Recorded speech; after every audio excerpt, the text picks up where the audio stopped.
mayambu ahanba maktada Helly Maisnamna taramna okchabaga loinana khurumjari.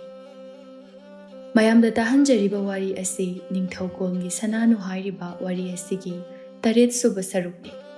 Wari asibu ibirakpana PremiSoibam. Wari asi mayam puna taminarasi. Kabo Ningthou ponglan mising aduda harauna hairei. Nungairi. Mayamna aina haizaruba matamda harau yabirakpagidamakta. Karigumba aikhoigi mateng lawba tanja thoklabasu aikhoina harauna yazagani. Angamba mateng pangsagani. Manakta lairiba selungbada amuk hairei. Selungba, chalo. Mayam asigi awat apa amukta yengruchu. Oktriba phawba mabuk penna pijau. Selungba Ningthou yathang matung inna lairiba mayam adu kari watli kamdauri haina yengli. Sananu akoiba aduda kana lae haina amuk-amuksu yengi. Loyumba magi masa paiduna. Rajkumar. Sananu loyumbabu hanna kawi adubu loyumbadi China aduna sukhum khumlaktre. Sananu thuna chatuna ising khara lauruduna loyumbagi mamaida ising adu khiglai. Sananu pakhatna. Rajkumar,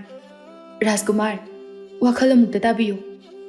Loyumba inglabalize iri khara phangsaba aduda wakhal taraktuna mamit adu tapna panglai. Sananu amuksu. Rajkumar, wakhal tabirabra. Loyumba Sananu da yengai. Sananu loyumbagi mideng adu chanaba ngamdraduna mamai adu lukthaki. Loyumba karimata haide yengduna ngai hakle. Sananu latlat tauna. Ay Sananu. Leibak asigi Ningthou Kikumbagi machanupi Sananu. Loyumba malakpadagi Sananu po amuk phabu ukhidribani ngasina ahanbani. Magi haktakta manau pakabu tamthina otnai khibani. Sananu amuk sumi lakpra yengduna. Amta haugatpiyo, pabung khoi tholakpa tare. Loyumba hoi mai haidana haugatke tawi adubu machi haifet lenglamlaga ngamdraduna amuk tuthakre. Sananu pakhatna. Ay samjage. Hakchangse yam soklaba male. Mafam chaba amada hidak khara hapnaba tawse. Sananu loyumba masa paiduna chingkhatle. Anidu wana mapapung khoina ururedaba mafam amada Sananu loyumba puduna lai. Loyumba mafam chana phamhanduna sidanga hakta phambiramu. Ay hidak lawzarugi. Loyumba wahai ama phawba ma thokpa ngamde masa adu pumthin thindokle pumtek tekle. Loyumba Sananu na semlamba phibam adudagi lengdana ngaihakle. Sananu cheluduna araiba hapayaba hidak makhalsuna puraktuna thuna amuk lai. Sananu hidak adu thuna semduna loyumbagi asokpa sing aduda amamamta oina taibirai. Loyumba mamit adu ishinduna China adu kham. Handak mukti loyumbagi oi thangba mit mayada angna launa segaiduna lairiba mapa aduda hidak adu tapna tairai. Loyumba handak mukti China adu khangba ngamdraduna mamai adu sugatuna. Asi hairaga Sananugi hidak habliba makhut adu tap paisilai. Sananu chap leptuna ngaihakti kari tawgadabano haiba khangde. Loyumba wakhal amuk lakpagumna Sananugi pairamba makhut adu thuna muk thadoktuna tumi leikre. Sananu su ingangai loyumba magi mataw aduda. Mathamoy adusu mafam khangdana mihul amadi chonglakli. Kari pakhum chalibano khangde. Sananu makhatana. Yamna narabra. Hidak se haptragadi karamna phagani. Ay tapna hapjaraki. Loyumba hoi haina mangagadu nomlai. Sananu makhatana hidak adu hablai. Loyumba mamit adu ushin-ushinduna khangi. Sananu hidak hapna loyumbagi nupa malaba saban kalakna pham oiba cheksinna tasinduna leisariba loyumbagi hakchangbu amamamta oina mamit kuptana yenglai. Asokpa mafam mayam adu ubada Sananu makok ngaurai. Habliba khudingi loiba khamba naide. Hapayaba haple asokpa adu loisilakle. Sananu tapna hanglai. Nakhoi mafam asida kari tawba amuk lakpano. Loyumba tapna loipot thawba lakpani. Loipot biroi haina nakhoigi mibu yamna thina phuduna thakibadaini. Makhoi aduna kana-kanano. Makhoshu ikhoigi mini. Sananu paka Sanabu loyumbagi manauni khangdraduna. Ningthougi manauni haina ama yaurei. Madi yamna phattaba mini. Mana pumnamuk thokhanbani. Nakhoi meitai machasingse asumna loina tawbra? Loyumba wahang adugi pakhuma piningde. Adugi mahutta. Nang aibu chak khasik pisabigira. Sananu ingak ngakna. Chak haiba. Hoi. Leiramo ai lawruge. Sananu thuna amuk jenki loyumba lakpadagi ningthi nungaina chaba phangdakrabani. Makoina pizaribadudi sidanaba haiduna chak maru masing thiba yabagum pizaribani. Sananu na chaksangda thuna changduna chak leibra haina yengi adubu chak maru ama phawba leiramde. Sananu kari tawni haina tawfam khangde makhutu noi noiduna ngahak chatuna leiringai tanja asida yokchabi changlai. Yokchabi Sananu da. Sananu kaitawre? Sananu yokchabi da phingna. Yokchabi chalo. Pabungi mithung chakhumdagine chak insang kita pubiro. Yokchabi matawduda ingaw ngawre. Makoiga tongana mayamgi chak thongnanaba leiriba chakhum aduga samnade. Mafam adugi konung aduda leiriba mayumda handaba mayam adugi chak thongphamni. Ngasidi ponglan mi mayam ama chak pizabagi thongbani. Maduda thongba chak su pakna chaba nate. Laibaki tangai fadaba kumhai haraw natana yokchabi ngakna. Karino ni Sananu nangna haisibo. Sananu masado laitade. Sananu phingna. Yokchabi chaloba kona haigeba. Se chatlo. Sananu yokchabi gi masapaiduna illi yokchabi upai laita thoki. Yokchabi chakhum changai. Pujari mayam ama uiduna yathangaiduna leirami. Yokchabi mayam adudagi karangangna saknaba yaba bisakta hairai. Tapisak. Tapisak. Bisak mahausana khara phingi yokchabi na kauba aduda kana malurabano khangde manakta leiba khabaidu ta paiduna. Aha. Kari hapo haiba. Yokchabi matawduda nokningi adubu nokte. Hai, aini ne nangwa. Bisak yokchabi oirambaduda ne tai. Bisak asangba sorama hontoklaga. Hush, yokchabi nang oire. Mane aini nongambadagi numitaba phawba. Khabaida tawduna leiribanina laiba khuding khabaigi mathawoina loi ure natro. Bisak nokjai. Chumsu chumlibani. Makoigi punsidudi chak thongduna hingluro haina tharaklabani. Adubu kari leirabagi yokchabina sida lakpabo. Kari oini Sananugi ningaini. Chak chagi hairibra khangde. Chak insang lawru chona laibani. Ha, Sananu nabo. Hoine. Hapke ai. Bisak Sananu na chagadabani khanduna insang ado matum ngakta achaw ba phajaba khanduna hablai. Phanayamna hablai. Yokchabina. Yare. Oi, yamankre. Kaisu chagadaba nate. Yokchabi cha insang du puduna lai. Sananu ngaiba ngamde. Thoktuna yengi. Yokchabi thongjin hek kansilakpaga chen thoktuna oi. Aduga makhol khara nemthaduna. Yokchabi ima leitaba natro. Ibemadi asomda leirungani. Phari. Adudi ai leibam haidokonu. Asi hairaga Sananu cha insang du puduna thuna thokki Yokchabi ngakna. Hai, kadaida no nangbo? Sananu kari sukhumlamde Yokchabi mathanta. Kari no ni mana tawriba sibo? Kadaida no ne sibo? Yokchabi tapna inarei. Sananu thuna lai. Loyumba madi ngahak aduda wamanduna amu hipthaduna leirami. Sananu chakdo thamduna. Rajkumar, chak purei. Tawribadu Yokchabi na uri. Yokchabi thabak yaiduna. Haima, mangedana. Mana tawribasibu karino? Is, Ningthou no ukrabadi kamdawni. Loyumba mamit ado pangthorakpada numit kayani charudraba chaktu ubada makhut phawba hamgani kauduna chaktu chage haina tawrei. Thangkalakliba makhut ado tab phaduna Sananu na hairei. Khut hamkhu. Loyumba hoimai haide. Sananu manakta leiriba isingdu haiduna loyumbagi makhut hamalli. Loyumba karisu hairamdana chaktu charamnana chakhom namsilai. Loyumba chak adu thuna chamankibana hage tawrei. Sananu manaktagi ising adu amuk pisilli. Loyumba ising adu lawduna thai. Ngasidi Sananu kayada singkraba. Mitong biram kayada khangkraba. Ingaw na leiramba Sananu ngasidi mapung maray pharabi wakhal leibi nupi amagi saklon lawrei. Loyumba na chakhom chawna hauna charibadu mit guptana yengjai. Sananu loyumbagi matau aduda kayadi ngauseruri. Sananu chuba metuna mamai adu chepthaduna thawai tana yengi. Loyumba maso ngasai makhaidi urudabani adubo chakhauda chak khara takhiba aduda Sananu manakta famli haiba ningsinglai. Loyumba mamit adu Sananu da yenglai. Sananu khanghaudana nokfet tawki. Loyumba nonthaduna amuk laiki. Sananu loyumba da tapna. Haubra. Loyumba hoi haina mangak nomi. Loyumba chak chakhom ama hukke haina amuk thangkalakpaga. Maga loinarakpa lanmi mayamadu ningsinglai. Loyumba phuk hagwali.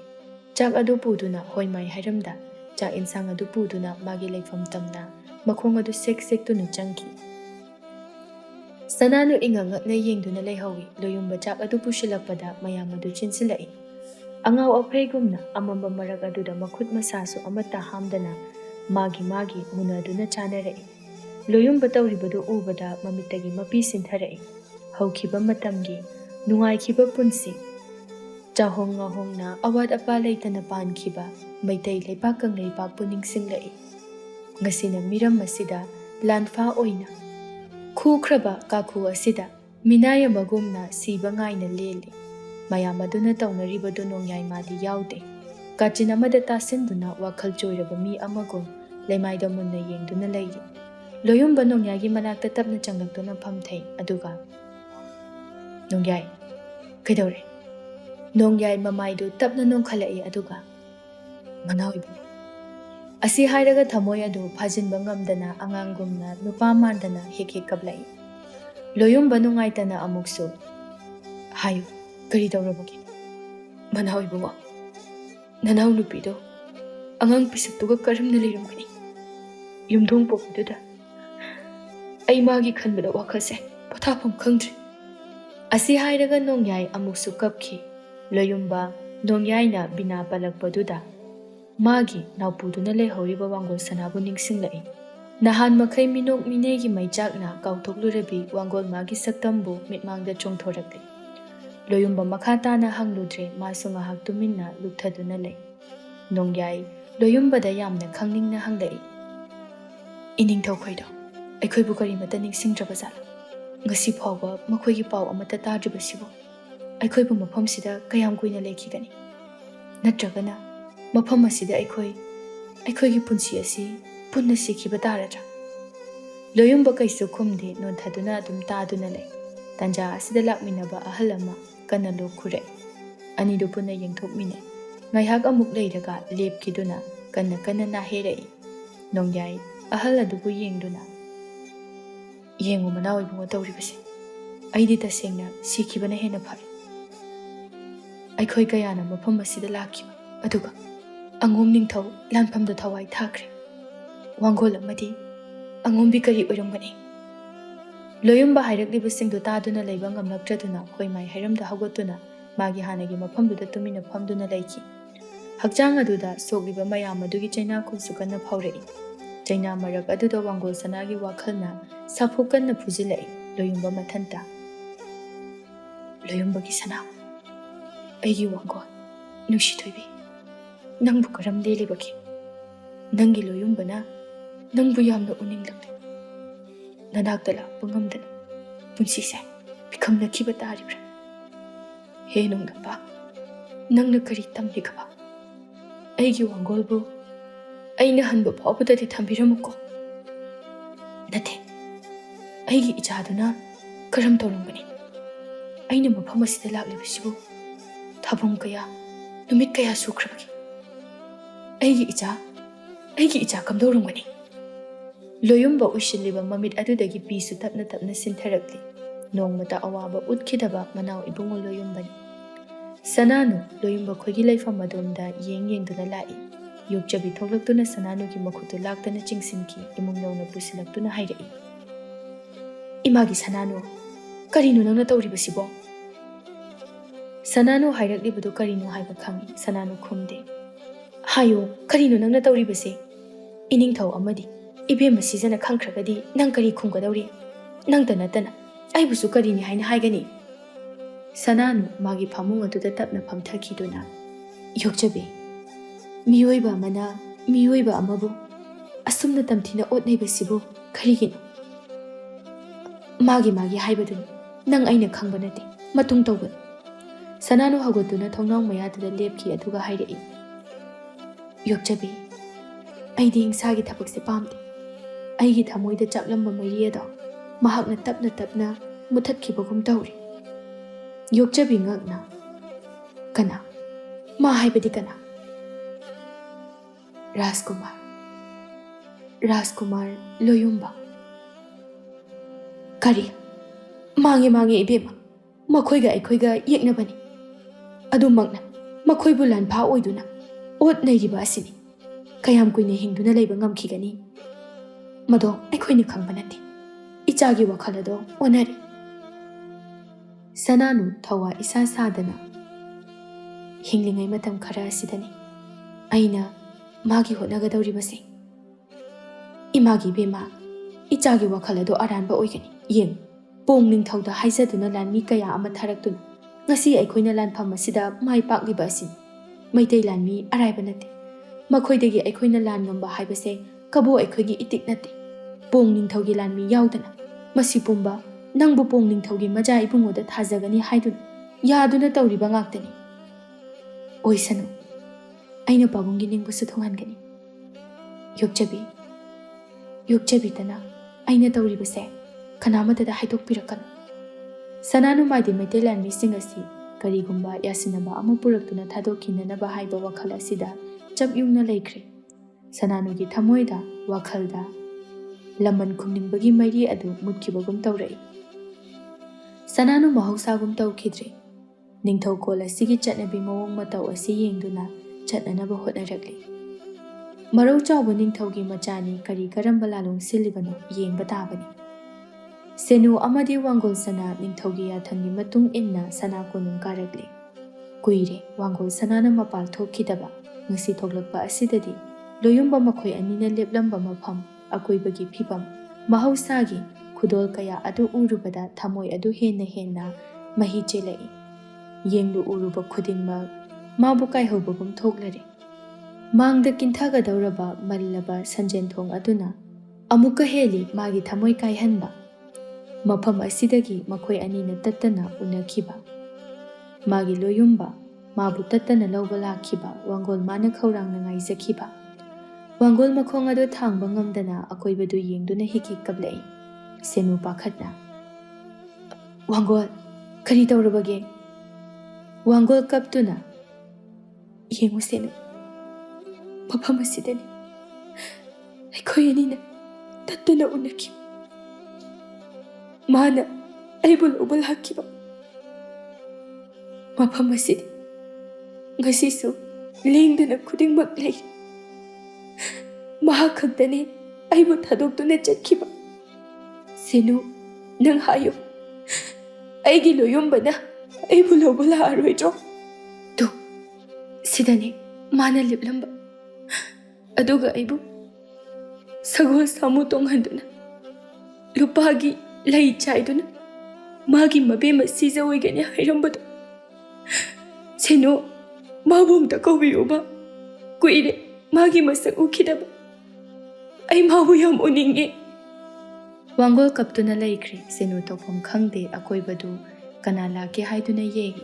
Senu wangolgi masa paiduna hairei. Wangol hagulu kainu nang tawrisibo mina loina yengnari. Ining thawna magi wabu haigadabagi aikhoibu kobo oirini. Lao sana konungda hana chatlukise. Wangolbu themduna namduna puduna lai. Wangol sana ituk thana changlai. Mayam wangol sanagi saktam ubada mayam adu ngakpana kham thengkre. Thainagi wangol sana du natkhitre. Paka wangol sana ubada phuk hagoli aduga. Kari asibu aigi wangol. Nongdren lairiba mayam du takhini khanduna paka sanagi nakong mayada tapna. Manawibo mi takhiba dari. Paka wakhal lakduna amuk tumina famthai. Senu amadi wangol sana lairiba mayam aduda khurumduna hongnabi utli. Maharani ibemana. Yare pham wari khara saningduna adu kawbani. Ani adu jangsanduna phamduna kari haiba ngaiduna lei. Siza ibemana hairei. Wangol aikoi nangi pau pumba tari. ꯏꯆꯥꯁꯤꯗꯤ ꯀꯔꯤꯁꯨ ꯈꯜꯂꯨꯒꯅꯨ ꯑꯩꯈꯣꯏ ꯈ꯭ꯋꯥꯏ ꯃꯌꯥꯝ ꯑꯃ ꯂꯩꯔꯤꯕ ꯑꯁꯤꯅꯤ ꯃꯌꯥꯝꯕꯨꯡ ꯏꯕꯨꯡꯉꯣ ꯍꯌꯦꯡ ꯍꯥꯡꯆꯤꯠ ꯃꯅꯥꯎꯒꯤ ꯈꯣꯡꯒꯨꯜ ꯂꯤꯔꯨꯔꯒꯅꯤ ꯏꯆꯥ ꯊꯣꯏꯅ ꯍꯦꯟꯅ ꯋꯥꯔꯨꯕ ꯇꯧꯒꯅꯨ ꯃꯍꯥꯛ ꯂꯥꯛꯇ꯭ꯔꯤꯕ ꯐꯥꯎꯕꯗꯤ ꯌꯨꯝꯗ ꯅꯤꯡꯊꯤꯅ ꯁꯅꯥꯏ ꯑꯗꯨꯕꯨ ꯆꯦꯛꯁꯤꯟꯅ ꯉꯥꯛ ꯁꯦꯟꯗꯨꯅ ꯊꯝꯃꯨ ꯃꯥꯕꯨ ꯍꯦꯛ ꯂꯥꯛꯂꯒ ꯅꯪꯕꯨ ꯀꯣꯅꯨꯡ ꯑꯁꯤꯗ ꯀꯧꯈꯠꯇꯨꯅ ꯂꯩꯕꯥꯛ ꯄꯨꯡꯖꯥꯎ ꯊꯤꯟꯗꯨꯅ ꯂꯧꯔꯒꯅꯤ ꯋꯥꯡꯒꯣꯜ ꯁꯅꯥ ꯅꯣꯟꯊꯗꯨꯅ ꯑꯗꯨꯝ ꯇꯨꯃꯤꯟ ꯂꯩ ꯁꯤꯖ ꯏꯕꯦꯝꯃꯒꯤ ꯋꯥꯍꯩꯁꯤꯡ ꯑꯗꯨ ꯇꯥꯔꯒ ꯋꯥꯡꯒꯣꯜ ꯁꯅꯥ ꯃꯄꯤꯁꯨ ꯂꯦꯞꯄ ꯂꯩꯇꯅ ꯁꯤꯟꯊꯔꯛꯏ ꯂꯩꯕꯥꯛ ꯅꯤꯡꯊꯧꯅ ꯑꯃꯨꯛꯁꯨ ꯏꯪꯅ ꯇꯞꯅ ꯍꯥꯏꯔꯛꯏ ꯆꯠꯈ꯭ꯔꯤꯕ ꯑꯗꯣ ꯑꯩꯈꯣꯏ ꯈ꯭ꯋꯥꯏ ꯃꯌꯥꯝꯒꯤ ꯂꯩꯕꯥꯛ ꯑꯁꯤꯒꯤꯅꯤ ꯈꯟꯗꯣꯛꯇꯨꯅ ꯄꯨꯛꯅꯤꯡ ꯊꯃꯣꯏꯕꯨ ꯐꯥꯖꯤꯟꯗꯨꯅ ꯂꯩꯕꯤꯌꯨ ꯑꯩ ꯏꯁꯥꯃꯛ ꯆꯠꯇꯨꯅ ꯁꯣꯏꯗꯅ ꯀꯔꯤꯅꯣ ꯍꯥꯏꯕꯗꯣ ꯌꯦꯡꯂꯨꯔꯒꯅꯤ ꯄꯨꯔꯦꯝꯕ ꯁꯦꯂꯨꯡꯕꯗ ꯑꯣꯟꯁꯤꯟꯗꯨꯅ ꯍꯥꯏꯔꯛꯏ ꯁꯦꯂꯨꯡꯕ ꯆꯠꯂꯨ ꯁꯦꯜ ꯈꯔ ꯄꯨꯊꯣꯔꯛꯎ ꯋꯥꯡꯒꯣꯜ ꯀꯞꯇꯨꯅ ꯅꯠꯇꯦ ꯏꯅꯤꯡꯊꯧ ꯑꯩꯒꯤ ꯑꯋꯥꯠꯄ ꯀꯔꯤꯁꯨ ꯂꯩꯖꯗꯦ ꯑꯩꯒꯤ ꯑꯋꯥꯠꯄ ꯍꯥꯏꯕꯕꯨ ꯃꯍꯥꯛ ꯈꯛꯇꯅꯤ ꯃꯍꯥꯛꯇꯕꯨ ꯑꯩꯒꯤ ꯏꯐꯝꯗ ꯁꯤꯟꯅꯕꯤꯌꯨ ꯑꯩ ꯀꯔꯤꯁꯨ ꯄꯥꯝꯖꯗꯦ ꯃꯍꯥꯛ ꯌꯥꯎꯗꯅ ꯑꯩ ꯍꯤꯡꯕ ꯉꯝꯂꯣꯏ ꯃꯥꯕꯨ ꯑꯩꯒꯤ ꯃꯤꯠꯃꯥꯡꯁꯤꯗ ꯑꯃꯨꯛꯇ ꯂꯦꯞꯍꯟꯕꯤꯌꯨ ꯋꯥꯡꯒꯣꯜ ꯅꯤꯡꯊꯧꯗ ꯈꯨꯔꯨꯝꯗꯨꯅ ꯊꯃꯣꯏ ꯁꯣꯛꯅ ꯀꯞꯆꯔꯛꯏ ꯁꯦꯅꯨ ꯋꯥꯡꯒꯣꯜꯕꯨ ꯊꯦꯝꯖꯤꯜꯂꯛꯏ ꯋꯥꯡꯒꯣꯜ ꯇꯣꯛꯎꯃꯤ ꯅꯪꯕꯣ ꯋꯥꯡꯒꯣꯜꯒꯤ ꯃꯇꯧ ꯑꯗꯨꯗ ꯃꯌꯥꯝ ꯑꯗꯨꯁꯨ ꯀꯞꯅꯔꯛꯏ ꯄꯀꯥ ꯁꯅꯥꯃꯥꯗꯤ ꯃꯈꯥ ꯇꯥꯅ ꯇꯥꯅꯤꯡꯗ꯭ꯔꯗꯨꯅ ꯊꯨꯅ ꯊꯣꯛꯈꯤ ꯁꯤꯖ ꯃꯥꯁꯨ ꯅꯨꯡꯉꯥꯏꯇ꯭ꯔꯦ ꯋꯥꯡꯒꯣꯜꯗ ꯍꯥꯏꯔꯛꯏ ꯍꯧꯒꯠꯂꯨ ꯑꯗꯨꯝꯅ ꯏꯆꯥꯅ ꯀꯞꯄ ꯎꯔꯒ ꯑꯩꯈꯣꯏ ꯅꯨꯡꯉꯥꯏꯇꯦ ꯊꯧꯅꯥ ꯂꯩꯅ ꯃꯈꯣꯏꯒꯤꯗꯃꯛꯇ ꯏꯁꯣꯔ ꯈꯨꯔꯨꯝꯗꯨꯅ ꯃꯐꯝ ꯑꯁꯤꯗ ꯇꯦꯛꯇ ꯀꯥꯏꯗꯅ ꯍꯜꯂꯛꯅꯕ ꯇꯧꯁꯤ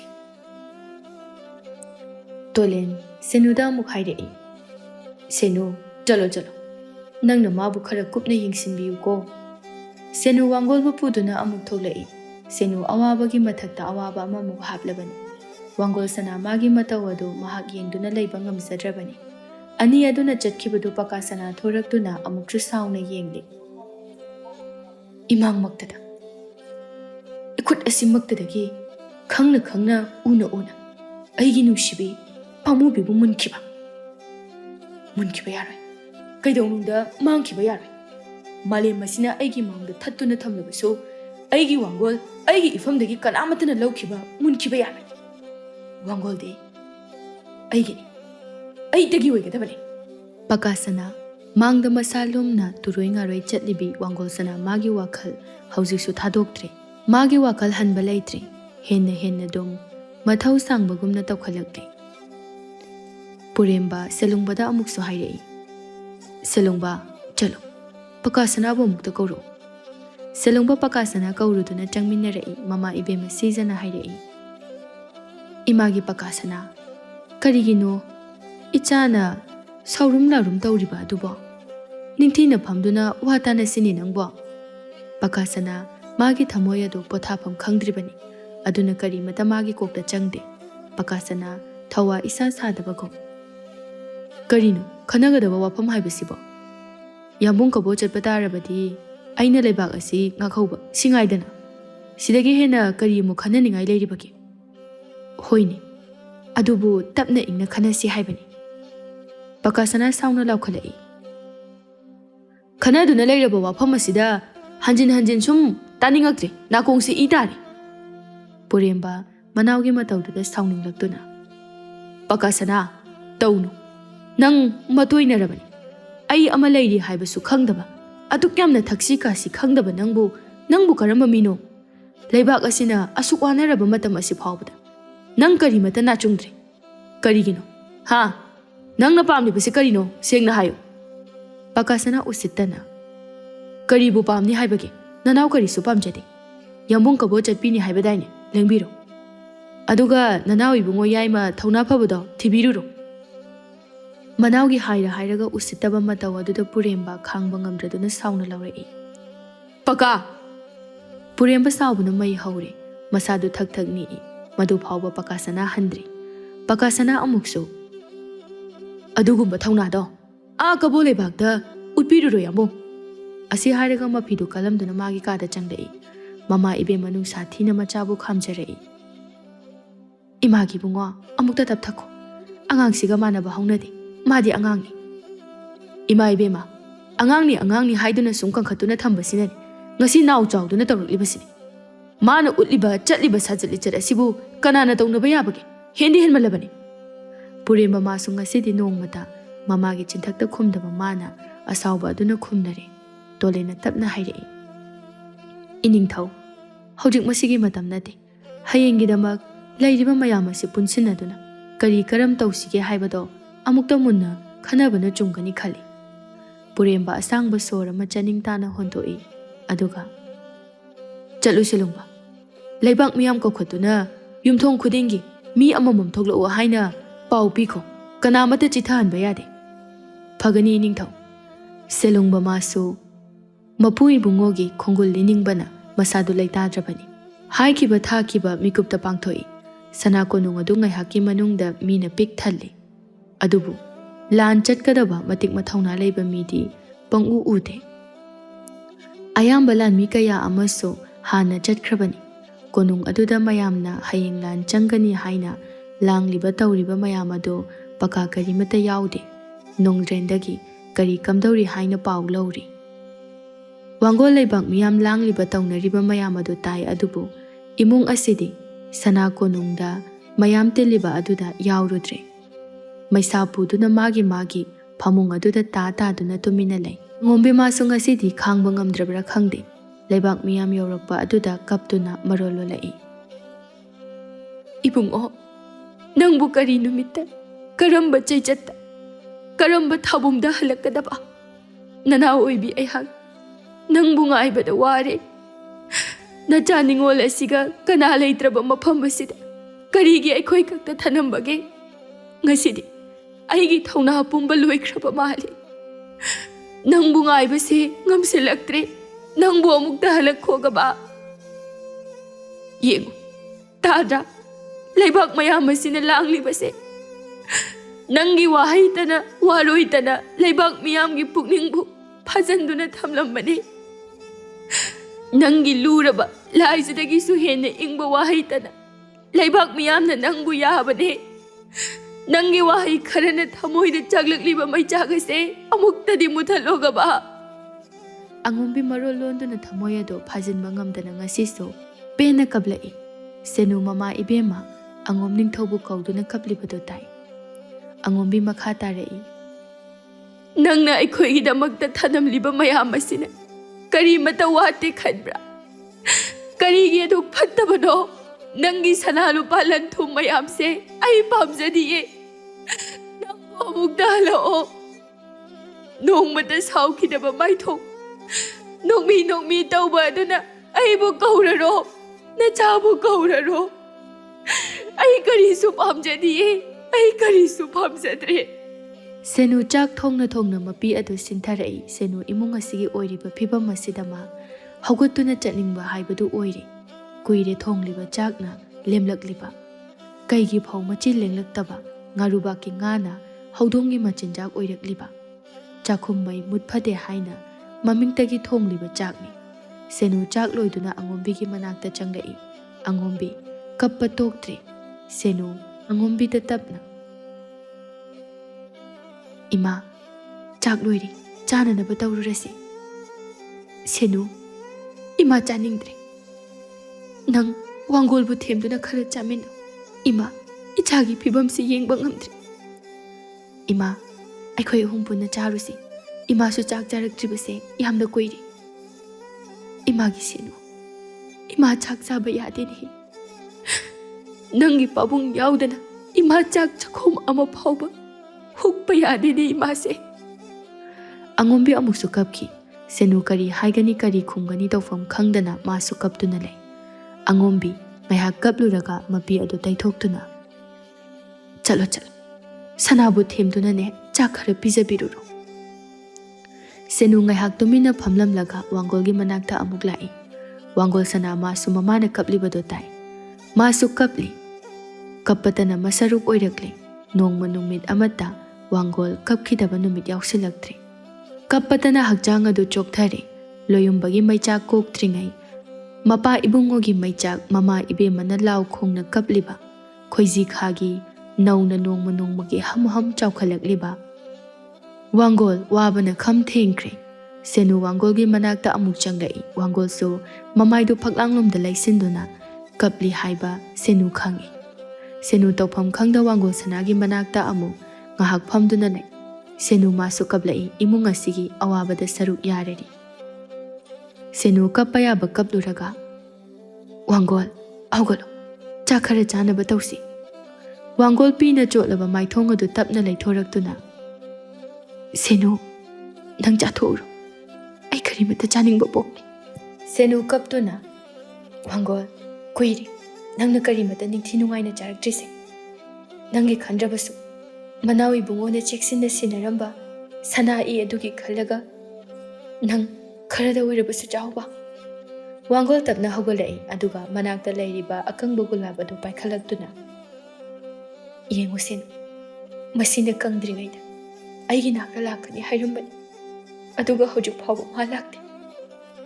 Aibu akhang kali haina mana wakchingi gulab ase pirambani. Ai ngasidi khangba ngamdre. Ai wakchingi gulab asina maithiba pire. Aigi mitki pi ma yengba ngamdre hairambani. Ngasidi aigi mitki pi asina numit khudingi tahalibase kananano kanagidamaktano aibu wahalibase kananano Senu ai hingingdre. Wangol Senu bu konduna kablai ngaiyak amuk lairaga. Yengu Senu, imana kaplibase nongmata imagi asigumba mikap khol ai takhidre. Aigi pabung halakadaba kayang wali. Pabung na ibu sana ipagi Wangol sana haina kaubado takhidaba kuire. Ai pabungi masak yam uninge. Nongmata ai yaudana pabungdo chak chakhidabane. Miramduda pabungdo chak charamgadra karamna lelamgani. Pabung na ibu yamna luna tawsabane. Senu aigi pabungdo karamna lelamgani. Senu khumbangam laruidaba wahang kaya ama mathang hanglai matam pumbada imung asigi pothafam oiduna themjinjaduna lakpani adubu ngasidi kana amata mana themjinjaba kana amata takhidre. Sana konungda leibaki nupa kaya ama lan chatkadauri haina pullari. Leibak miyam hena mipainarai ahingadu sagol makholna mikup ama phawba tumthaba yana khidre. Anganba ayubi maitai lanmi mayam amadi mamlingaidagi leibak adugi suba yaba thabak kaya ama suhalle. Maitai lanmi sing wabana kham thengle. Mirak narak yengduna magi ngahak pothanari. Sananu ising pulama paiduna ising sokpa thoglai. Loyumba ure Sananuna asangba masamadu mamayaduda samna ama phawba tahandana cheksinna pulliba awong sabun manjunaraba machu thoktraba phanek amana khumit mathak langkhatuna kauna setliba makhut oi thangba aduna kauriba phanek adugi mathakta amuk supai paisinduna yet thangba makhutuna jagai chapu adu pairiba. Sananu yengbada mata ama oire kayadi manjade ningthaugi macha ibema. Loyumba karisu hairude thabakna lakhatpagi sor thabet honduna chauraba kung kaya ama tauri mayang waduna pothaduna leine. Loyumba matani yaudaba. Sananu masu wa ama phawba ngangdana Loyumba bu chagadabagi yengduna chatli. Loyumba madi magi mathau adu adum chathari. Sananu ising adu thuna soktuna changki. Aduga yokchabi bu koithi amuk thirai. Yokchabi ayuki chana thaknanaba haira kaya ama semduna leirami. Sananu prap changlaktuna chaba yaba sing adu kompak amada sasat hapchilai. Yokchabi ngakna. Haima, Sananu kari muk tawrabage. Sananu mama takhini haina makhutu machinda langanu haina ingit tawduna hairai. Shh, tumilayo ima takhini. Sidagi hena chanaba leitraba. Yokchabi Sananuna tawgadoribadu khangi. Imagi Sananu tawgunu. Wa thoknagani ko khangnaraklabadi. Hoiba tawroiba. Sidagi hena leitraba. Leiradi kitapiro. Ngasina aroiba oirage. Matung tawroiba. Yokchabi Sananuna hairibase asengba oiraboi ningduna araiba makai puthokduna pi. Masidagi hena leitre. Sananu araiba sing adu achauba kompak aduta loina hapchilai. Sananu kompak adu thangkatke tawbada machi phawba lengba ngamdre. Yokchabi se amta phaminasi se. Ai thanda ngamdreba phuminaseba. Ngamoi. Ima ibemana ukhragane ai isam sil oina phoi batare se kasu dawreba ai ga puminaseba yokjabi phana kana ya jade adubu sananu na namduna yokjabi bu puhalai manak yaurakpa aduda kadai ai pukhragi yokjabi sida lairamu yokjabi kari su haide sananu na haribadu adum yai sananu konungi milai taba tanja yengduna chana thakna badu puba ngamboi ngamdaboi puthorei loyumbagi manak hek yobuga makoktagi pot adu thammi loyumba madi sananu lae haiba khangba nate loyumba khangpre khang sananu mamitu tathak kiboi kaiboi hairei se mayamga jamino loyumba khumde magi mathaudo adum tumina tawduna lei sananu amukso aina purei base mayamga jamino loyumba sananu na hariba sikari mata tadabagum adum leiri handamugdi sananu sauning lei makhona du khara kanna aina wa haiba loidringai loyumba sananu gi machina du tapmin sinki sananu tarau raba misna adu ingangakna loyumba da yengduna lei loyumba sananu gi chamjaraba maithong adu amuktang punna yenglai yokjabi na mata waduda haima tawriba sidi karino makhoi meitai ningthau macha sing asi asumna loina tawba jala yokjabi madi ani duna ngangnaribadu taba nate tawribadu khaktani uriba yokjabi adum lumduna yengi loyumba tapna kana ngangado konungi mitakini si hairaga loyumba makhut adu thadoi mayam adu ingangakna yengnei magi mataw aduda loyumba sauningna phatpham thai sananu su phamtharaktuna aina pura ibase mayamga jamino haina puraini loyumba magi manakta chada thaktabana charamna na leiriba mayam aduna purakliba aduda matin yotuna yengduna leiribadu urai loyumba nongyaida ingitawi mayam du minna kuppada chinsinduna charamna raba yungumna magi tap paisinaduna makhut masa hami khangde hamde khangde mayada kit namsinki tawriba mayam adu yokjabina ure is karino tawri sidi makhut amot pasingsiga amuksu nungaitana makhoidi chaningbana ngauduna leiramdiba janidana loyumba madi kaisu chade tumina lukthaduna phamni sananu loyumba da tapna hairei nangsu sawu loyumba nongkhalakpada sananu na kauna seliba phanek aduna phamthakibada henna chingkhatkibaduna ngauraba khopo madu ingan ngana phanayamna urari loyumba sananu bu saunningbana kham thengkhre loyumba sananu bu sauningba poklai mabu laknabagum thokli loyumba mamit adu khana yengnamdaga karisu khumlaktana tumina laikre loyumba ngasi phawbada wa kaya ngangde sananu na su takidri mana wa kaya ngangba loyumbana chadana laibaduda sananu na laphoyama lauduna maku khoktuna pirei si chawu loyumba sauna sananu gi makhut adu kanthoki sananu piramba laphoidu laimaida takre sananu ingangai loyumba sauna ningthau macha nupi amana adumna napi phanek pi senabra napami phata karam chawbuduna karamna nupi amana ningthau macha amana kari se chagani kari tawgani haiba takpi tambi dabra chakhur chalo matung manau aigi nakta lakan nasaktu yenginde nakhoigi adugumba li chato ai yengningde yaningde tugajai nupi ma oiraga sananu loyumbana haireklibadu karino haiba lawshinba ngamde sananu madi hanadagi hauna setpa chabada maning tawduna micham amagumna leijabani masagi nungaijaba aduda yengduna tawjabani sananu loyumbada karino haina yengduna lei sananu loyumbana aduk sawbaduda tapna hairei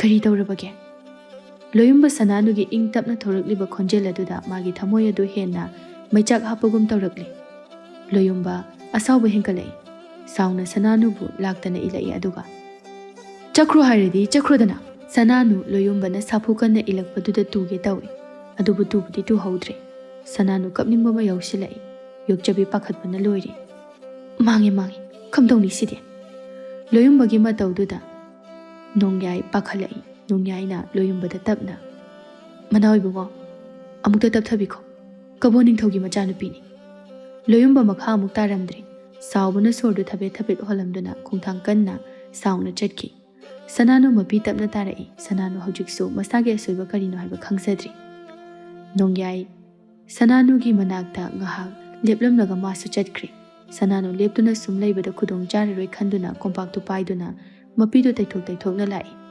Yokchabi Sananu hek yaurakpaga makhut khudang ta paiduna chingsinki aduga aina haidra taurunu haina makhoise mi phata ngактani karimata minungsi pokpa nate mathibongsu pijaba aduga ichabusu indana kasu tawba saine maitai haibase yamna phattaba mioi kanglup amani iningthौna tawribase matik thokpani yengoi matungane tawrula unuko. Sananu kaisu khumlamda kompak adu thanamduna magi kada changki. Sananu phamungduda phamduna loyumbana sauribadugi maram karino haina thiba hore. Adubu ingau ngaujabi Sananuna loyumbagi aduklu khraba wakhal mataw adudi karamna khanglugani. Sananu phana kanna thinanaba hotnarabasu phangba kauba leikidre.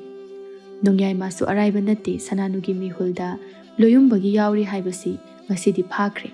Tanja yengduna leiri nongyaina loyumbada hairei. Manaw ibungo amukta tapthabiu. Majai bemase ibungo loyumba sauna makhut adu thangkatuna makha tarakanu haina khami. Nongyai makha amukta arudre. Loyumba sauba handri. Nongyai ngaihak leiraka. Manaw ibungo chintakta hangkadi haina saubiganu. Majai bema sibu them nauduna. Aikhogi lambi amadi punsibu kanba yagani haina khanjai. Loyumba nongyagi wahai adu da bisum ani du suktoktuna wakhal khalai. Nongyai makha tana yengu manaw ibungo aikoina mafam asidagi kari karamba numitta thokani haibado khangba ngamba nate thokpugi sakti su leiraroi madugi saru ama natraga upay ama tawduna aikoi mayam ase thadoknaba tawbana phagani khale. Loyumba nongyaida nangi wasi Sananubu themusira mani ibungo majai bemane ibungo bu nusijaba mali masigi khudong jabasi lauduna aikoi thokinaba tawsi.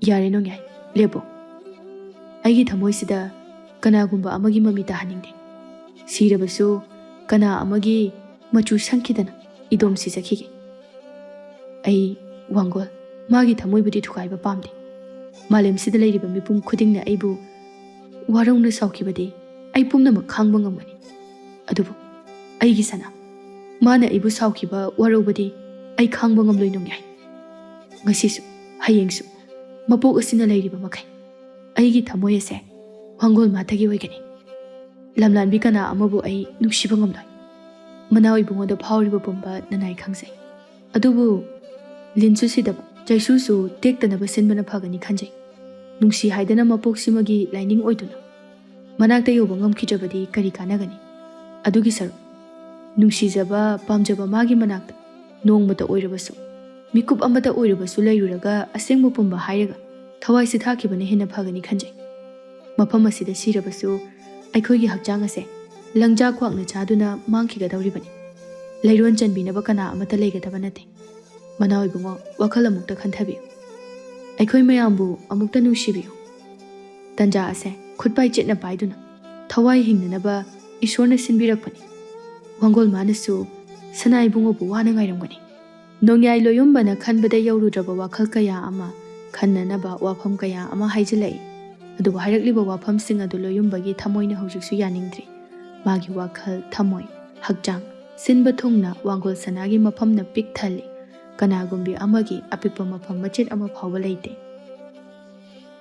mayamdu magi tawfam thokpa mathawadu makha chathaduna tawnari senapati mayambu yengsilakpa lai senapati na lakpada mayamdugi marakta chabada ngairiba laphoi maku mataduna lebidu urai senapati changsinduna yengi aduga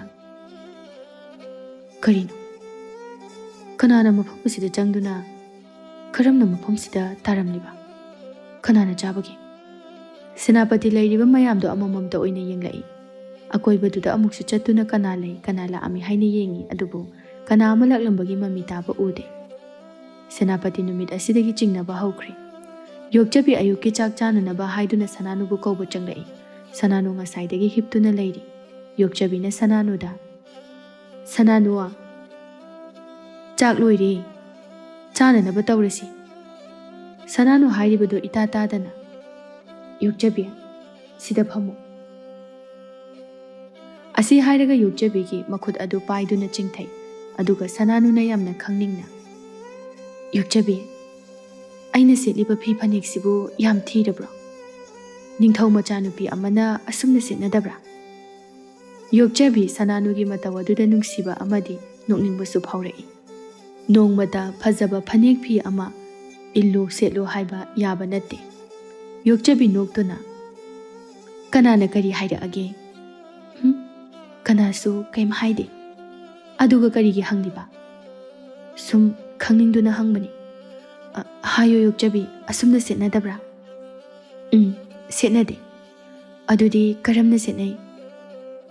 "ꯃꯌꯥꯝꯅ ꯁꯦꯠꯅꯕꯗꯣ ꯑꯩꯉꯣꯟꯗ ꯈꯔ ꯇꯝꯕꯤꯒꯦꯔꯥ?"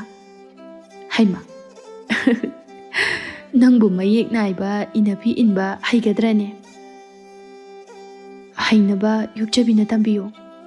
ꯌꯣꯛꯆꯕꯤ ꯁꯅꯥꯅꯨꯒꯤ ꯃꯇꯧꯗꯨꯗ ꯇꯧꯒꯦ ꯌꯥꯎꯅ "ꯑꯩꯗꯤ ꯅꯪꯕꯨ ꯌꯣꯛꯆꯕ ꯁꯦꯟꯅꯖꯕ ꯏꯃꯨꯡꯁꯤꯒꯤ ꯊꯕꯛ ꯃꯇꯦꯡ ꯄꯥꯡꯕ ꯈꯛꯇꯅꯤ꯫ ꯐꯤ ꯁꯦꯠꯄ ꯇꯝꯕꯤꯅꯕꯗꯤꯅꯦ ꯐꯤ ꯂꯣꯏꯁꯪꯗ ꯂꯩꯔꯤꯕꯁꯤꯅꯤ, ꯃꯈꯣꯏꯕꯨ ꯇꯝꯍꯜꯂꯒ ꯂꯣꯏꯔꯦꯗꯅ." "ꯇꯜꯂꯤ, ꯃꯈꯣꯏꯗꯗꯤ ꯏꯀꯥꯏꯖꯩ, ꯌꯣꯛꯆꯕꯤꯅ ꯑꯣꯏꯅ ꯇꯝꯕꯤꯌꯨ꯫ ꯇꯨ, ꯌꯣꯛꯆꯕꯤꯅ ꯁꯦꯠꯂꯤꯕ ꯑꯁꯨꯝꯅ." ꯌꯣꯛꯆꯕꯤ ꯃꯇꯧ ꯑꯗꯨꯗ ꯃꯀꯥꯂꯥꯝꯅ ꯅꯣꯛꯆꯔꯛꯏ ꯑꯗꯨꯒ "ꯅꯠꯇꯦ, ꯅꯪꯕꯨ ꯍꯩꯕꯨ ꯍꯩꯒꯗꯧꯔꯤꯕ꯭ꯔꯣ?" ꯁꯅꯥꯅꯨ ꯃꯉꯛꯇꯨ ꯅꯣꯝꯗꯨꯅ "ꯍꯩꯒꯅꯤ, ꯑꯗꯨꯒ ꯑꯩꯕꯨꯅꯦ ꯈꯔ ꯇꯝꯕꯤꯌꯨꯀꯣ." ꯍꯣꯏ, ꯇꯝꯕꯤꯒꯦ ꯇꯝꯕꯤꯒꯦ꯫ ꯆꯥꯛ ꯍꯥꯟꯅꯅꯦ ꯑꯝꯇ ꯆꯥꯔꯨꯁꯤ ꯂꯥꯛꯑꯣ, ꯆꯥꯛꯀ ꯂꯣꯏꯅ ꯏꯪꯉꯝꯕ ꯇꯥꯔꯦ." ꯁꯅꯥꯅꯨ ꯅꯣꯡꯃ ꯅꯣꯡꯃꯒꯤ ꯃꯥꯒꯤ ꯋꯥꯈꯜ ꯊꯃꯣꯏ ꯁꯨꯝ ꯑꯣꯜꯂꯛꯂꯤ꯫ ꯇꯣꯂꯦꯟ ꯂꯩꯕꯥꯛ ꯅꯤꯡꯊꯧꯗ "ꯏꯅꯤꯡꯊꯧ, ꯂꯥꯟꯒꯤ ꯆꯥꯆꯥ ꯑꯗꯨ ꯍꯣꯔꯦꯟ ꯅꯨꯃꯤꯠ ꯂꯩꯊꯔꯛꯄꯗ ꯑꯣꯏꯅ ꯇꯧꯕꯅ ꯐꯒꯅꯤ ꯍꯥꯏꯅ ꯈꯟꯖꯩ." "ꯐꯒꯅꯤ ꯏꯄꯨ, ꯏꯄꯨꯅ ꯐꯩ ꯍꯥꯏꯕꯗꯣ ꯑꯗꯨꯝ ꯇꯧꯕꯤꯌꯨ." "ꯑꯗꯨꯒ ꯏꯅꯤꯡꯊꯧ, ꯅꯣꯡꯗ꯭ꯔꯦꯟꯗꯤ ꯂꯥꯟ ꯑꯁꯤꯕꯨ ꯆꯠꯄ ꯌꯥꯎꯒꯗꯧꯔꯤꯕ꯭ꯔꯥ? ꯃꯥꯗꯤ ꯃꯌꯥꯝꯅ ꯂꯥꯡꯂꯤ ꯈꯣꯠꯂꯤꯕꯁꯤ ꯌꯥꯎꯕ ꯎꯗꯦ." "ꯌꯥꯎꯒꯗꯕ ꯃꯥꯟꯗꯦ, ꯄꯀꯥ ꯁꯅꯥ ꯌꯥꯎꯗꯕꯅꯤꯅ. ꯑꯩꯁꯨ ꯃꯈꯣꯏ ꯑꯅꯤꯒꯤ ꯃꯇꯧ ꯑꯁꯤꯗ ꯋꯥ ꯉꯥꯡꯒꯗꯕ ꯇꯜꯂꯦ." "ꯐꯔꯦ, ꯌꯥꯎꯗ꯭ꯔꯕꯁꯨ ꯁꯦꯂꯨꯡꯕ ꯌꯥꯎꯔꯤꯕꯁꯤꯅꯤ." ꯀꯕꯣꯠ ꯆꯠꯀꯗꯕ ꯃꯌꯥꯝꯗꯨ ꯁꯅꯥ ꯀꯣꯅꯨꯡꯗ ꯆꯥꯛ ꯈꯥꯡꯗꯨꯅ ꯊꯣꯡꯗꯨꯅ ꯄꯨꯟꯅ ꯂꯩꯔꯤ꯫ ꯁꯦꯂꯨꯡꯕ ꯁꯅꯥꯌꯥꯊꯪ ꯃꯇꯨꯡ ꯏꯟꯅ ꯁꯟꯖꯦꯟꯊꯣꯡꯂꯣꯝꯗ ꯁꯒꯣꯜ ꯊꯧꯊꯔꯛꯏ꯫ ꯋꯥꯡꯒꯣꯜꯅ ꯁꯒꯣꯜ ꯃꯈꯣꯜ ꯇꯥꯔꯛꯄꯗ ꯃꯅꯤꯡꯊꯣꯡꯅ ꯆꯦꯟꯊꯣꯛꯇꯨꯅ ꯌꯦꯡꯏ꯫ ꯂꯥꯞꯅ ꯁꯦꯂꯨꯡꯕ ꯂꯥꯛꯂꯤꯕꯗꯨ ꯎꯔꯦ꯫ ꯋꯥꯡꯒꯣꯜ ꯁꯦꯅꯨꯗ ꯍꯥꯏꯔꯛꯏ, "ꯁꯦꯅꯨ, ꯁꯦꯂꯨꯡꯕ ꯂꯥꯛꯂꯤꯕꯁꯦ ꯑꯃꯨꯛꯇ ꯈꯥꯝꯕꯤꯌꯨꯕ." "ꯐꯒꯅꯤ ꯏꯕꯦꯝꯃ." ꯁꯅꯥꯅꯨ ꯆꯦꯟꯊꯣꯛꯇꯨꯅ ꯁꯦꯂꯨꯡꯕꯕꯨ ꯈꯥꯝꯂꯨꯏ꯫ ꯋꯥꯡꯒꯣꯜ ꯊꯣꯔꯛꯏ꯫ ꯁꯦꯂꯨꯡꯕꯗ ꯃꯃꯤꯠ ꯏꯔꯥ ꯆꯦꯟꯗꯨꯅ ꯍꯥꯏꯔꯛꯏ, "ꯁꯦꯂꯨꯡꯕ, ꯉꯁꯤ ꯀꯕꯣꯠ ꯆꯠꯀꯅꯤ ꯍꯥꯏꯔꯤꯕꯁꯤ ꯆꯨꯝꯂꯕ꯭ꯔꯥ?" "ꯆꯨꯝꯂꯦ ꯏꯕꯦꯝꯃ, ꯍꯣꯔꯦꯟ ꯉꯥꯏꯍꯥꯛ ꯂꯩꯔꯒ ꯆꯠꯂꯒꯅꯤ." "ꯁꯦꯂꯨꯡꯕ, ꯅꯪꯅ ꯑꯩꯒꯤ ꯂꯣꯌꯨꯝꯕꯕꯨ ꯑꯃꯨꯛꯇ ꯄꯨꯕꯤꯔꯛꯎꯀꯣ꯫ ꯀꯨꯏꯔꯦ ꯑꯩꯅ ꯃꯥꯕꯨ ꯎꯔꯛꯇꯕ꯫ ꯅꯣꯡꯃ ꯍꯧꯈꯤꯕꯅ ꯑꯩꯒꯤ ꯅꯨꯃꯤꯠꯁꯨ ꯁꯨꯖꯜꯂꯛꯀꯗꯧꯔꯤ꯫ ꯏꯆꯥꯁꯤꯅ ꯇꯥꯏꯕꯪ ꯐꯥꯎꯔꯛꯇ꯭ꯔꯤꯉꯩꯗ ꯑꯩ ꯃꯥꯕꯨ ꯑꯃꯨꯛꯇꯪ ꯏꯃꯤꯠ ꯄꯦꯟꯅ ꯌꯦꯡꯖꯍꯧꯒꯦ꯫ ꯀꯔꯤꯒꯨꯝꯕ ꯑꯩꯅ ꯂꯥꯏꯕꯛ ꯊꯤꯗꯨꯅ ꯂꯩꯈꯤꯗꯕ ꯊꯣꯛꯂꯕꯗꯤ ꯃꯄꯣꯛ ꯈꯨꯗꯤꯡꯗ ꯅꯤꯡꯉꯝꯗꯕꯁꯦ ꯑꯗꯨꯃꯛ ꯃꯨꯠꯇꯅ ꯂꯩꯍꯧꯔꯒꯅꯤ꯫ ꯅꯪꯅ ꯑꯩꯒꯤ ꯂꯣꯌꯨꯝꯕꯕꯨ ꯑꯃꯨꯛꯇ ꯄꯨꯕꯤꯔꯛꯎꯀꯣ ꯁꯦꯂꯨꯡꯕ." ꯑꯁꯤ ꯍꯥꯏꯔꯒ ꯋꯥꯡꯒꯣꯜ ꯁꯅꯥ ꯃꯈꯨꯠ ꯑꯗꯨ ꯂꯣꯟꯅꯗꯨꯅ ꯁꯦꯂꯨꯡꯕꯕꯨ ꯈꯨꯔꯨꯝꯗꯨꯅ ꯍꯥꯏꯔꯛꯏ꯫ ꯁꯦꯂꯨꯡꯕ ꯃꯈꯣꯡ ꯑꯗꯨ ꯇꯨꯡꯗ ꯑꯃꯨꯔꯛ ꯑꯅꯤꯔꯛ ꯊꯥꯡꯗꯣꯛꯇꯨꯅ "ꯅꯠꯇꯦ ꯏꯕꯦꯝꯃ, ꯑꯗꯨꯃꯥꯏꯅ ꯍꯥꯏꯕꯤꯒꯅꯨ. ꯅꯅꯥꯏꯅ ꯑꯉꯝꯕ ꯍꯣꯠꯅꯗꯨꯅ ꯃꯅꯥꯎ ꯏꯕꯨꯡꯉꯣꯗ ꯅꯠꯇꯅ ꯆꯠꯈ꯭ꯔꯤꯕ ꯄꯨꯝꯕ ꯑꯗꯨꯒꯤ ꯈꯣꯡꯒꯨꯜ ꯂꯤꯗꯨꯅ ꯂꯥꯟꯉꯝ ꯐꯤꯔꯥꯜ ꯄꯥꯏꯗꯨꯅ ꯑꯃꯨꯛ ꯑꯩꯈꯣꯏ ꯄꯨꯟꯅ ꯍꯟꯖꯔꯛꯀꯦ. ꯃꯌꯥꯝꯅꯁꯨ ꯏꯁꯣꯔꯕꯨ ꯆꯦꯠꯅ ꯈꯨꯔꯨꯝꯕꯤꯌꯨ." "ꯁꯦꯂꯨꯡꯕ, ꯅꯪꯅ ꯍꯦꯛ ꯌꯧꯕꯒ ꯂꯣꯌꯨꯝꯕꯒꯤ ꯁꯅꯥꯅ ꯂꯣꯌꯨꯝꯕꯕꯨ ꯋꯥꯅ ꯃꯤꯀꯨꯞ ꯑꯃꯠꯇ ꯆꯣꯛꯊꯗꯅ ꯃꯥꯒꯤ ꯃꯥꯏꯀꯩ ꯌꯦꯡꯗꯨꯅ ꯒꯨꯂꯥꯞꯀꯤ ꯂꯩꯅꯥ ꯑꯃ ꯐꯥꯎꯕ ꯆꯣꯏꯍꯟꯗꯅ ꯃꯥꯕꯨ ꯋꯥꯅ ꯉꯥꯏꯍꯧꯏ ꯍꯥꯏꯅ ꯇꯝꯕꯤꯌꯨ. ꯏꯆꯥꯒ ꯑꯩꯒꯕꯨꯁꯨ ꯂꯧꯔꯔꯣ ꯍꯥꯏꯅ ꯍꯥꯏꯕꯤꯌꯨ. ꯀꯔꯤꯒꯨꯝꯕ ꯃꯥꯅ ꯑꯁꯣꯏ ꯑꯉꯥꯝ ꯌꯥꯎꯗꯅ ꯑꯃꯨꯛ ꯍꯜꯂꯛꯂꯕꯗꯤ ꯐꯩ. ꯍꯜꯂꯛꯇꯕ ꯊꯣꯛꯂꯕꯗꯤ ꯊꯋꯥꯏꯁꯦ ꯊꯥꯖꯗꯨꯅ ꯃꯥꯒꯤ ꯃꯇꯨꯡ ꯏꯜꯂꯛꯀꯅꯤ ꯍꯥꯏꯕꯁꯨ ꯍꯥꯏꯕꯤꯌꯨꯀꯣ." ꯋꯥꯡꯒꯣꯜ ꯁꯅꯥ ꯁꯦꯂꯨꯡꯕꯒꯤ ꯃꯐꯝꯗ ꯊꯃꯣꯏꯗ ꯂꯩꯖꯕ ꯑꯋꯥꯕ ꯄꯣꯠꯂꯨꯝꯁꯤꯡ ꯑꯗꯨ ꯍꯥꯏꯗꯣꯛꯆꯔꯛꯏ꯫ "ꯋꯥꯈꯜꯗꯨ ꯑꯣꯟꯅꯔꯦ ꯏꯕꯦꯝꯃ. ꯃꯇꯤꯛ ꯃꯊꯧ ꯅꯥꯗꯅ ꯂꯩꯕꯥꯛ ꯑꯁꯤꯕꯨ ꯉꯥꯛꯂꯛꯄꯅꯤ. ꯃꯅꯥꯎ ꯏꯕꯨꯡꯉꯣ ꯀꯔꯤꯁꯨ ꯇꯧꯔꯝꯂꯣꯏ. ꯑꯩꯅ ꯊꯥꯖꯖꯩ. ꯊꯣꯏꯅ ꯍꯦꯟꯅ ꯈꯟꯖꯤꯟꯕꯤꯒꯅꯨ. ꯍꯛꯆꯥꯡ ꯁꯣꯛꯅꯅꯕꯅꯤ. ꯅꯨꯡꯉꯥꯏꯅ ꯇꯥꯏꯕꯪ ꯐꯥꯎꯔꯛꯀꯗꯧꯔꯤꯕ ꯏꯆꯥꯒꯤ ꯈꯟꯗꯨꯅ ꯂꯩꯕꯤꯔꯝꯃꯨ. ꯅꯅꯥꯏꯅ ꯁꯣꯏꯗꯅ ꯃꯅꯥꯎ ꯏꯕꯨꯡꯉꯣꯕꯨ ꯏꯕꯦꯝꯃꯒꯤ ꯈꯨꯠꯇ ꯁꯤꯟꯅꯖꯒꯅꯤ." ꯁꯦꯂꯨꯡꯕ ꯃꯥꯁꯨ ꯃꯅꯥꯎ ꯏꯕꯨꯡꯉꯣꯒꯤ ꯃꯇꯤꯛ ꯃꯒꯨꯜ ꯀꯨꯏꯅ ꯁꯥꯡꯅ ꯂꯣꯏꯅꯔꯛꯄꯅ ꯈꯪꯏ꯫ ꯋꯥꯡꯒꯣꯜꯗ ꯊꯥꯖꯕ ꯀꯌꯥ ꯄꯤꯔꯝꯗꯨꯅ ꯁꯦꯂꯨꯡꯕ ꯆꯠꯈ꯭ꯔꯦ꯫ Leibak Ningthou Leimaba Purembana Luchingduna Maitai Lanmi Kaya Amaga Kaboda Khongdoirakle. Numidang Wairamgi Matamni Numitna Kabo Chingmaida Ngalamduna Nongchup Chingi Chingmaida Leithakiga Dauri. Sananu Selungbaga Ten Kapatana Dunale. Mahausagum Sananu Masamadu Mamaida Samna Amapava Tahandana Wang Nupul Panek Adukok Setuna Hakchang the Karigumba Makal Amatagi Laitengi Potlam Side Pibama Sida Sananu Kwaidagi Nuaisaba Pizeti Selungba Sananugi Makut Oyed Anigi Matakta Tunglomdagi Paisinduna Lirung Tenado Areba Makaiching Toktuna Mangde Yengduna Tamliba U Adutamna Kapnanaba Sem Sari Selungba Sananugi Karigumba Kusem Amata Yaudaba Maithongadu Mitsina Tamoi Pauni Yingjarei Sananu Madi Tauribadu Tawai Hakchang Yauna Luptuna Lady Selungba Makutu Tadoktuna Tenjay Adu Manglomda Nushiki Mang Thana Chatkiduna Yungliba U Aduda Palari Sananu Harauna Chongi Matawaduda Selungba Nofetongna Yingjay Selungba Sananu da Haidei Mazai Bema Itanta Amukta Kapiyo Sananu Tena du Kapnana Haiduna Sem Sarai Adubu Paidiba Chingliba Lirong Niyam Luina Onari Selungba Jangsinduna Magi Tena du Paiduna Paigadoba Mapam Sing Aduda Tintinduna Dai Somda Masina Sida Paibiyo Adugane Amasina to Asumna Jingbiyo Sananu Selungbana Hariba Mapam Aduda Yengduna Mapam Jana Paiduna Kapnanaba Hotnari Selungba Sananugi Mataududa Kayadi Khoida Zaruri Selungba no Fetauna Hoi Adumaina Karaga Jingtokbiyo Aduga Asumna Kapiyo Selungba Magi Tenjay Aduna Yungliba U Adugi Mapa Jana Palare Sananu Masu Selungbana Haiba Matung Ina Ten Adu Tawaitana Kablai Tan Janaruduna Sananu Su U Aduda Palare Sananu Harauna Kuba Kuduna Chongi Selungba Ngasidi Sananu na Nungdang Wairamgi Phazaba Asibu Amuka Hena Magul Hablare Tasengna Selungba Madi Sananugi Ingaw Ngawzaba Jamjaba Mathau Aduda Magi Thamoi Adu Sumduna Puduna Aduma Lakpa Kuirabani Adubu Macha Thana Leibana Selungba Nongmata Ingit Taurude Phongdoklude Phongdoktaba Nungshibana Nongma Nongmagi Selungbagi Thamoi Sinba Thungna Chaikhairakle Senapati Thoglaktuna Selungba bu Kaurari Selungba Iningthauna Amukta Lau Hairi Phagani Senapati Selungba Sananu da Hairi Mazai Bema Nanay Amukta Chacharukigi Ngayak Aurai Biramko Ado Selungba Thuna Lau Ko Pabungdane Ai Ngai Hori Hayo Selungba no Fetauramnaga Lai Sananu Selungba na Taklamba Sing Adu Ningsing Duna Tena do Kapnanaba Sem Sari Loyumba Kaisum Sangdagi Thoglakpada Sananu na Tauramlibadu Urei Ngasidi Sananu Thaina Hainaba Urak Warakta Leiba Khudheiba Tenkap Loi Saji Sangai Tanba Misak Adu Yamna Manna Urari Tasingna Sananugi Fizet Matau Aduga Yamna Janari Loyumba Mitpam Hongba Ngamdana Ngahak Liptuna Lei Sananu Loyumba Lei Haiba Ude Oithangba Mitkara Uisinduna Yethangba Khud Aduna Areba Makai Jingthoptuna Mapachumna Kablai Adubu Tenjay Adu Panbadi Lairadana Yoba Pauba Yodana Mamang Aduda Tarari Loyumba Sananugi Mawong Aduda Tautorak Liba Aduga Nokningbana Kam Thengkre Loyumba Noglai Sananu Sauna As Sananu Lirung Adu Paiduna Sauna Laitorakpada Loyumba Noktuna Lairambadu Ure Sananu Ikaibana Mamaya Dungang Silai Ikaiduna Mamaya du Laisilai Loyumba Noklambadu Chap Leptuna Pukri Lairiba Adom da Thoglai Sananu na Laitorakpada Loyumba Lairamdri Sananu Kadom Chatkrabano Haina Koying Yengi Adubu Loyumba Uba Pangdri Sananu Akoibadu Haifet Chatuna Yengdai Talag Asida Selungba Laptakna Sananugi Nakong Mayada Tapna Kana Yenglibano Sananu Kangprek Kangi Laitorakpada Selungba Oirambaduda Kana Sayengde Selungba Kanalege Haina Haifet Yengi Pukri Mapalda Tumina Famduna Lairiba Loyumba bu Urari Selungba Kudakta Sananu na Theiribadu Loyumba ni Haiba Kangi Makhatana Haidei Ngasigidi Loisilase Numisutaga Dori Haying Amu Makhacha Tharasi Changage Sananu Tendu Piramduna Changkre Selungba Loyumba bu Mamit Khani Yenglai Loyumba Matanta Pamduna Ising Aduda Tariba Mami Adu Munna Yengduna Lai Ngaihak leiraga mami adu wangol sanagi saktam oina urakli. Loyumba phuk hawgali tariba mami adu mid kuptana yenglai. Mamit ani adudagi mapisu sintharai. Asigumba sandyagi namiba nungshitna liri sitpa numittani wangol makhoi anina mang ichik hunkiba. Wangol, aigi nungshithoibi, aigi sana, nangbu karam lelibake.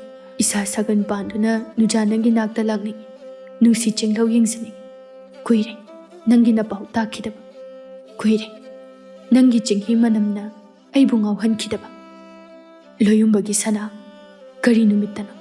Nangi loyumba nanakta lakpa ngamgadawba. Thamoisi puba ngamdre.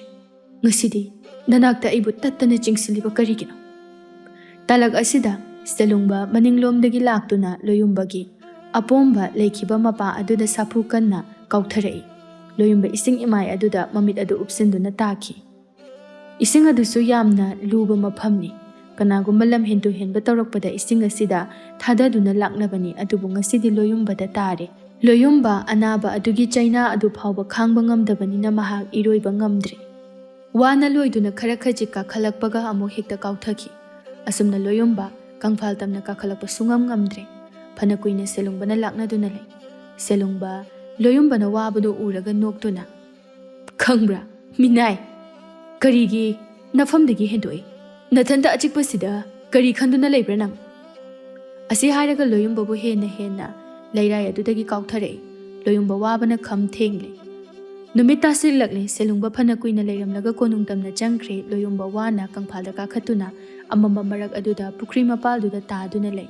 Kana amatanasu mabu uredre. Nongalamdai aduda kabolanmi ama sagol kana thaujilai. Senapati lanmi aduda ahayo kaidoba yaure aduk phingna lakpadi. Kabolanmi du phingna. Senapati maitai lanmi mayam ama kabotam lagle hairi. Kari maitai lanmi haiba. Chalo lanmungeru chalo. Lanmi do lanpungyai duna kabolanmi mayam ama hautokle ngaihak aduda mayam adu punglang langi. Sana konung aduda mayamna langliba tawriba adu kaisum sang manungdagi tarare. Nongyai loyumba buthirai adubu phangba kauba leitre. Loyumba madi tawriba mayam adu karimata suta khidre. Nongyai nongsa thina. Manawi bungo adubu kadai chakrabake. Ahala mana nongsa thina. Kari tawba yauraba sano. Mayam changduna hatkraba sala. Maduga lanpung yeri basina karigino. Aikhoibu khungulliba laklaba sala. Mayam adu thokpasu yade. Thong marumdagi mayamna langliba tawriba adu jeptha yengduna lay. Kabo Ningthou mayam adu tananaba laurai. Kabo gi lanmi pumnamak lanphamdagi mai leiduna chenbiganu. Aikhoi amatta oina lanphamda mayok yananaba hotnasi. Makhoina yamna changsilaktringaida ningthina lanthong sinduna khudum channanaba hotnamina haurasi. Mayam pumnamak mai pakpa oibirao.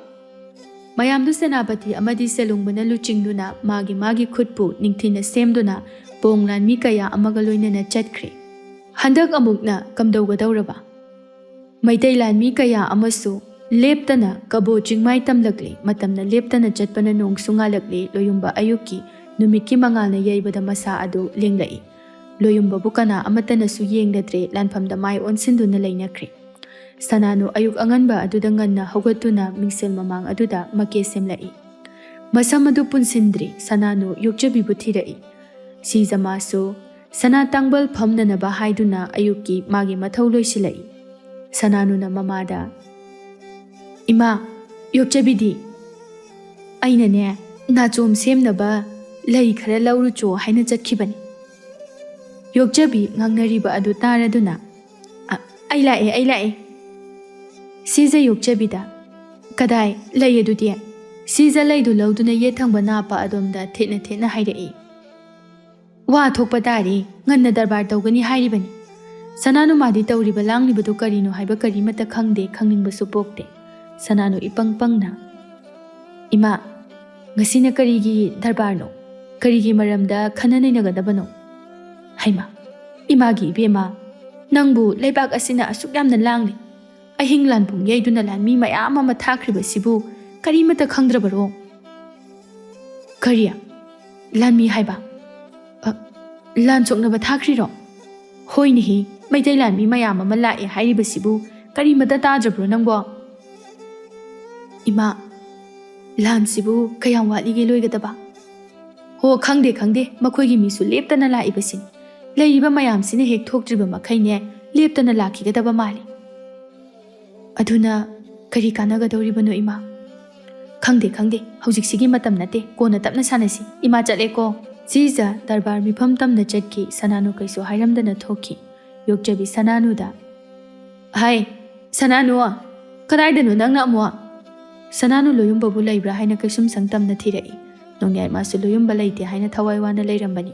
ꯊꯣꯛꯇꯨꯅ ꯊꯤꯔꯨꯒꯗꯕꯁꯨ ꯃꯄꯥꯟꯗ ꯁꯣꯖꯥꯎ ꯂꯣꯟꯗꯨꯅ ꯆꯦꯛꯄꯜ ꯃꯔꯤꯅ ꯀꯣꯏꯁꯤꯟꯕꯗꯨꯗ ꯆꯦꯛꯁꯤꯟꯅ ꯊꯝꯂꯤꯕꯅꯤ. ꯁꯅꯥꯅꯨ ꯃꯌꯥꯝꯗꯨꯒꯤ ꯃꯔꯛꯇ ꯂꯣꯌꯨꯝꯕ ꯌꯥꯎꯕ꯭ꯔꯥ ꯍꯥꯏꯗꯨꯅ ꯆꯦꯞꯊ ꯌꯦꯡꯂꯤ. ꯅꯣꯡꯌꯥꯏ ꯁꯅꯥꯅꯨꯅ ꯊꯤꯔꯤꯕꯗꯨ ꯂꯣꯌꯨꯝꯕꯅꯤ ꯍꯥꯏꯕ ꯈꯪꯂꯗꯨꯅ, ꯃꯖꯥ ꯏꯕꯦꯝꯃꯅ ꯊꯤꯕꯤꯔꯤꯕꯗꯨ ꯃꯅꯥꯎ ꯏꯕꯨꯡꯉꯣ ꯂꯣꯌꯨꯝꯕꯕꯨ ꯅꯠꯄꯤꯗꯕ꯭ꯔꯥ? ꯃꯥꯅꯤ, ꯑꯩꯅ ꯊꯤꯔꯤꯕꯁꯦ ꯃꯥꯅꯤ. ꯃꯥ ꯀꯗꯥꯏꯗ ꯂꯩꯕꯒꯦ? ꯉꯔꯥꯡꯗꯒꯤ ꯍꯟꯖꯤꯜꯂꯛꯇ꯭ꯔꯤ. ꯏꯕꯦꯝꯃ, ꯃꯥꯕꯨ ꯑꯃꯨꯛꯇ ꯌꯦꯡꯕꯤꯔꯛꯎ. ꯁꯅꯥꯅꯨ ꯄꯥꯈꯠꯅ, ꯀꯔꯤ? ꯃꯥꯕꯨ ꯉꯔꯥꯡꯗꯒꯤ ꯍꯟꯖꯤꯜꯂꯛꯇꯦ ꯍꯥꯏꯕ?